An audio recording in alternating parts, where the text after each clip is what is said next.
Hello my dear friends, you're in the Military Summary channel, and today we will discuss the situation in Ukraine on the 30th of September of 2024. Today we have a lot of very interesting updates, so let's start. And first we're going to talk about the Kherson direction, where the Russians during the previous 24 hours carried out several missile strikes all over the entire region.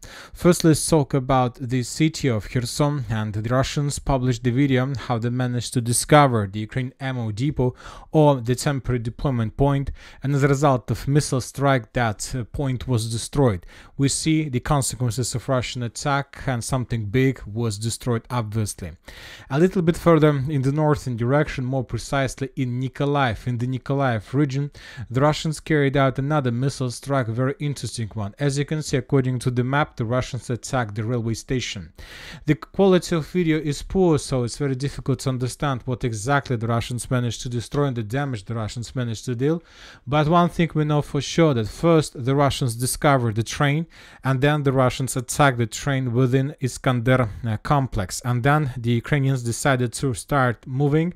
In this video we can see Ukrainian train was moving from the area of explosion, but some part of train was damaged with some fire anomalies, and while the train was moving we can see a significant number of secondary detonations, a lot of explosions, and obviously that wasn't something like simple. Obviously the Russians managed to destroy a train with ammo or something like this. Now let's move further. Also the Russians attacked the city of Zaporozhye during the previous 24 hours. We have several explosions, we have video of several explosions, and this is very interesting. Why we started this video exactly from this direction? Because currently there are very heavy clashes on the Pokrovsk direction. The Ukrainians are blocked in the city of Vuhledar. The Ukrainians are about to lose the Toretsk agglomeration. The Russians are about to break through the Ukrainian defense belt in the northern Kupiansk direction, and there are always problems in the Kursk area. And the Ukrainians need just one thing: additional reinforcements and additional reserves and ammo and warehouses, ammo and something like this. So that's why, according to Ukrainian understanding, the only area where the Ukrainians can get additional forces, additional ammo, is Nikolaev and Odessa. This is also military parts of Ukraine. During the 2022 there were very heavy clashes in this direction. So now the Ukrainians are trying to redeploy additional resources, additional assets exactly from this direction, first in the direction of Pokrovsk, and then of course in the direction of Kursk. And the Russians of course see everything, and while the Ukrainians are moving, they attack them all along the way. Now let's move further. We have a very big activity, intensifying of actions from the Russian side on the Zaporozhye direction as well. During the previous 24 hours we got a lot of FPV drone attacks in the Kamyanskaya direction. In this video we can see several strikes, and as for the Novodanilovka direction, we also received significant number of videos of how the Russians were attacking the Ukrainian forces. We don't know for sure whether the Russians are planning to conduct real full-scale offensive, or they're just trying to force the Ukrainians to think like this and to force the Ukrainians to keep forces in this direction and not to redeploy them to the Pokrovsk or to the Kursk area. Anyway, as I understand, the Russians are working hardly in this area, and most likely the Russians will achieve success by forcing the Ukrainians to stay in the area. Now let's move further and let's talk about the Vuhledar direction, where the Russians continue tightening the news around the Ukrainian positions in Vuhledar. The Ukrainians are suffering significant losses, and the most important, the Ukrainians confirms and accepted that they are encircled from now on, and most likely they will not be able to fall back. The Ukrainian sources published lots of data, the pro-Ukrainian sources, for example, the commander or some soldier from the 24th Separate Assault Brigade Aidar Stanislav Bunyutov reported and transferred to us some statements of the 72nd Mechanized Brigade of soldiers that are currently located in the cauldron. And he's saying that the situation is very difficult. On average, if 10 people have the city in groups, they reach the settlement probably 6-4. So the Ukrainians are saying that the only period of time when they can leave Vuhledar is the night period of time, and they let's say create small groups of 10 people, and if they start moving in the northern direction, probably and very likely that maybe just from 4 to 6 till 6 soldiers are able to reach Bogoyavlenka. The rest will be destroyed by the Russian artillery strikes, mortar strikes, and of course FPV drone attacks. And for example, during the previous 24 hours we received significant number of videos of how the Russians were FPV droning the Ukrainian soldiers exactly along this road. So as I understand, on the night from the evening of the 29th of September till the evening of the 30th of September, we can see the significant number of attempts from the Ukrainian side to break through the encirclement and to get to the village of Bogoyavlenka. But most of those attacks failed, most of those attempts failed. The Ukrainians suffered significant losses, and most of the Ukrainian group still remains on the territory of the citadel. Meanwhile, the Russians are pushing, and during the previous 24 hours we received additional changes on the ground, and the Russians improved their positions on the territory of farms. According to different mappers, the territory of farms were captured by the Russians, maybe a week ago, but just today, on the 30th of September, we received the real video, real geolocation that confirms complete control over this territory by the Russians, and not just control, but also the territory was completely secured. So this is the progress for the previous 24 hours. We have colored the territory of farms in Russian favor based on the video that was published by pro-Russian sources. As for the city of Vuhledar, there are no changes during the previous 24 hours. The only activity is the biggest activity is coming from the western part of Vuhledar, from this territory. As you can see, we received significant number of geolocations exactly from this block. If we take a look in this video, we're gonna see significant number of Russian FPV drone attacks on Ukrainian positions and so on. For example, in this video, in this moment, we might see how the Russian FPV drone was attacking the Ukrainian maybe sniper position or anti-tank missile position, or maybe FPV drone position. On the other side of the building, another explosion, probably machine gun position was destroyed. So what the Russians are doing currently, by all these attacks, the Russians are trying to prepare this block before further offensive operation. And obviously, if the Russians are able to take under control this part of Vuhledar, we're talking about this part, and obviously the Russians are going to attack this territory from the stronghold that located to the west of this area, then we can start counting minutes probably of Vuhledar, because from this configuration, from this perspective, the Ukrainians have no chances to survive and to escape the encirclement. Obviously, just two ways: to become prisoner of war or to stay in Vuhledar forever. Currently, the Russians are pushing the Ukrainians from the south, the Russians are pushing the Ukrainians in Vuhledar from the west, and of course the Russians are pushing the Ukrainians from the east. Very difficult situation for the Ukrainians, and as you can see, Zelensky still hasn't announced the extraction, so we'll see what is going to be next. But another important statement and important information we got from pro-Russian sources. According to pro-Russian sources, during the previous 24 hours, the Russians managed to improve their position significantly, and currently, according to pro-Russian sources, the distance between edge Russian positions and the positions of the armored forces of Ukraine in Bogoyavlenka is around 1 kilometer. So this is the situation on the ground. But some Russian sources reported that not to hurry and to stay calm, because there are still lots of job to do, and let's wait for additional updates. Now let's talk about Katerinovka. As we discussed in the previous video, the Russians are moving further and further, and during the previous 24 hours the Russians managed to improve their positions in fields, and the Russians are not stopping. They are going to continue their offensive operation today and tomorrow. So probably within this week, in the beginning of October, the Russians will take under control the farms that located in the southern part of Katerinovka, and from this moment the situation for the Ukrainians in this direction will become very difficult. Now let's talk about the Kurakhova direction. We have lots of geolocations, as you can see. Most of them are the geolocations of Russian FPV drone attacks on Ukrainian positions. I would like to point your attention the area and the area of Russian focus, which means that if the Russians are attacking this part, most likely the Russians are heading exactly in this area.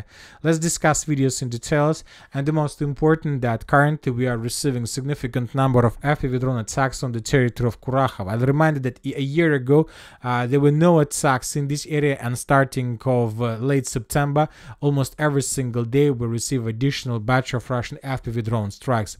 The Russians are attacking facilities, energy facilities, trying to make the Ukrainians in the city of Kurakhov completely deaf and completely blind, and by the time the Russians will begin real offensive, most likely the Ukrainians would be able to fall back. Furthermore, the sources are saying that most likely the Russians are going to attack the city of Kurakhov from the north and from the northwest through the village of Stary Terny. So this is the route of attack. Now let's discuss this route of attack in details. During the previous 24 hours, we got report that the Russians entered the village of Tsukuryne from at least two directions, from the northern direction along the railways and from the eastern direction through the company strongholds that located between Ukrainsk and Tsukuryne itself. And I would like to point your attention that this report about additional Russian progress on the ground we received yesterday in the late evening, so right after we finished with videos, or maybe in the morning during the night from the 29th to the 30th of September. So most likely during the previous day the Russians managed to improve their position significantly and to force the Ukrainians to fall back, and most likely the Ukrainians were retreating towards the village of Kremenная Balka. The situation for the Ukrainians is very difficult and complicated. The Ukrainians haven't managed to stabilize the situation despite the fact that they managed to redeploy some forces from the Pokrovsk, from the Kursk area. Now let's move further. The Russians continue the encirclement of Selydove. During the previous few days, the Russians managed to improve their positions in the southern part. They they conducted several attempts to attack the southern and the southwestern part of the village, and by the 30th of September, the Russians managed to establish very strong positions there. Obviously, there are still a lot of work to improve, and the Russians are going to do this, but the most important is not just that the Russians have very good positions in the south and in the southwestern part. The most important is that the Russians continue their offensive on the line between Novogrodovka, Marinovka and Selydove itself. During the previous few days, the Russians also managed to improve their positions significantly in the southwestern direction of Novogrodovka. And right before we start making video, we got additional update from this area. Probably we're gonna discuss this video and this geolocation tomorrow during the short video. And according to information we have, as a result of offensive operation, the Russians managed to take under control the territory along these intersections of roads. So basically, this territory was also captured by the Russians by the time I start making the video. Significant progress of the Russians, and the situation for the Ukrainians in Selydove is getting worse and worse. As for the northern direction, during the previous 24 hours, during the previous day, we haven't received anything additional in comparison with what we have already discussed. Anyway, very important to see additional Russian progress. During the previous 4 days, the Russians improved their position significantly. The Ukrainians can't stabilize the lines, they can't slow down the Russians. The Ukrainians are just retreating and retreating further and further in the direction of Mirnograd and Pokrovsk. Now let's talk about the Toretsk agglomeration. We got a lot of very interesting updates. The Ministry of Defense of Russian Federation reported that as a result of clashes, the Russians managed to establish complete control over the village by the name of Nelipovka. This is the village. We have colored the territory of Nelipovka in Russian favor. We haven't received any geolocation that confirm Russian progress, but we got the report from reliable resource, and we are talking about the Ministry of Defense. Now let's talk about the Toretsk agglomeration, the city of Toretsk. During the previous 24 hours, the Ukrainians conducted several counterattacks in the direction of the stronghold. Very important counterattacks, but the main purpose of these counterattacks was not, let's say, to restore control over this part of the city. The main purpose of this attack, especially of this attack, was to mine and the building and to destroy it. Very interesting tactics the Ukrainians are using. In this video, we can see a group of Ukrainian stormtroopers that reached the building that was under complete Russian control.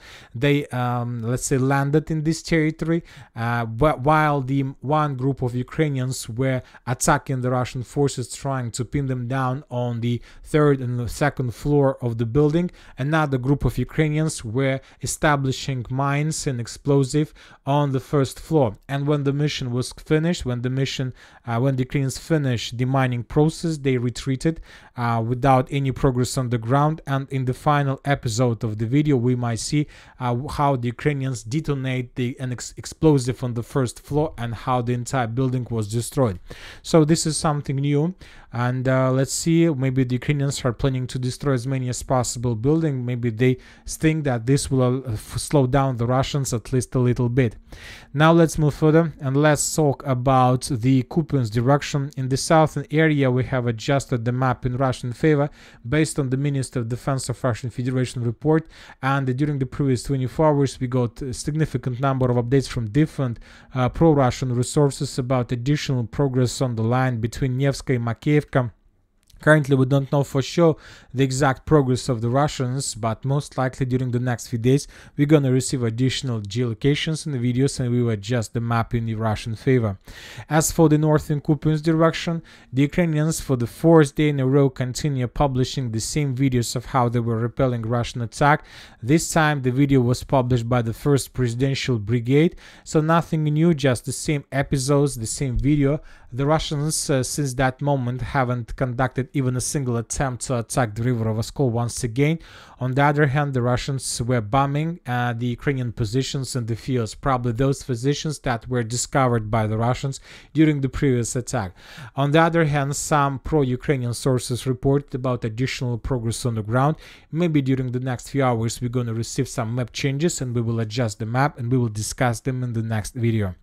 Now let's move further and let's talk about Vovchansk. There are very heavy clashes for the territory of the aggregate plant, very heavy clashes, and the sources are saying that first of all, I'll remind you that a few days ago the Russians lost control over the aggregate plants and the video was published by pro-Ukrainian sources, and the Russians lost control over these important positions on the 24th of September as a result of Ukrainian fast lightning attack. And after that, the Russians were bombing and attacking the Ukrainians every single day with a significant number of FABs with the tall flamethrowers, trying to destroy as many as possible of Ukrainians who were located on the territory of the plant. So the Russians have been bombing this territory since the 25th of September till the 30th of September. A lot of explosions, a lot of FABs, a lot of everything were falling down on the heads of Ukrainian soldiers. And today, on the 30th of September, according to information we have, the Russians conducted full-scale offensive operation in the direction of the Vovchansk aggregate plant, but the Russians were completely defeated. The Russians suffered significant losses, and probably according to Ukrainian sources, not everybody managed to retreat and to survive. The Ukrainians managed to hide some machine gun positions and mortar positions, and somehow the Ukrainians managed to survive under such a very heavy Russian fire with the FAB 3000s and tall flamethrower systems. The Russians thought that there were nobody on the territory of the plant, so that's why they were attacking this territory without additional security measures.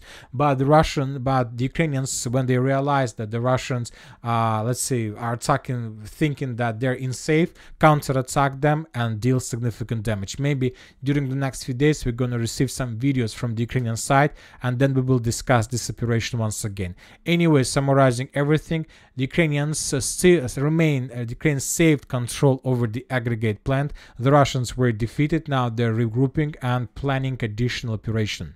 Now let's talk about the Kursk direction, where the Russians control the initiative, at least when talking about the Sudzha area. During the previous 24 hours, the Russians managed to improve their positions in the vicinity of the village by the name of Plokhova. The video was published by pro-Ukrainian sources, and in this video we can see the significant number of armored vehicles and personal carriers and infantry that were involved in this operation. The most important that is geolocation and episodes. Of course, when talking about this video, there are several episodes. Some of them were geolocated, some of them haven't been geolocated. That the most important, the edge Russian position that we could find on the map is this point, and obviously the Russians were heading towards the western part of Plyokhovo, and I believe that as a result of this attack, most likely the Russians managed to take under control the southwestern part of Plyokhovo and to encircle the Ukrainians that were located in the eastern part and in the northern part. The village of Plyokhovo is located between two rivers, the river of Psol and the northern river by the same river, and the Russian position. So as I believe that as a result of this attack, the Ukrainians were encircled, and during this upcoming night, the Ukrainians will probably try to break through towards the village of Guyevo, and the Russians will try to ruin the Ukrainian plans. Anyway, maybe today, maybe tomorrow, maybe the day after, I believe that the village of Plyokhovo will be colored in Russian favor. Now let's move further. There are very heavy clashes in the Glushkovo region, and as I understand, there is like dagger clashes between the Russians and the Ukrainians. According to the geolocations and different mappers, probably and most likely the Ukrainians managed to encircle the village of Vesele, and currently the Russians control just 10% of the settlement, the northeastern part. We have lots of geolocations, we have changes on map. Furthermore, during the previous 24 hours, there were very heavy clashes in the fields between the village of Obuchovka, Medvezhye, and the village of Glushkovo. Both sides, either the Russians and the Ukrainians, suffered very heavy losses, and both sides were forced to retreat towards the base positions for regrouping. But on the other hand, the sources reported, very reliable sources reported, that the Russians conducted a counter-offensive operation in the direction of Medvezhye, and the village was recaptured by the Russians. And this is very important. For now, we haven't received anything that can confirm this, but most likely we're gonna color this area, at least in contested area. Anyway, the situation in this direction is very difficult, and as we can see, the Ukrainians are not going to change their plans regarding the course direction. They will bring more and more forces, and the Russians have just one option: to restore control over the border and then to begin creation of the buffer zone, if they can do this. And that's it for the today. Military Summary channel reminds we condemn any violence in the world. Thank you for watching. Subscribe to my channel, put your likes, join my Patreon, and have a good day. Bye bye.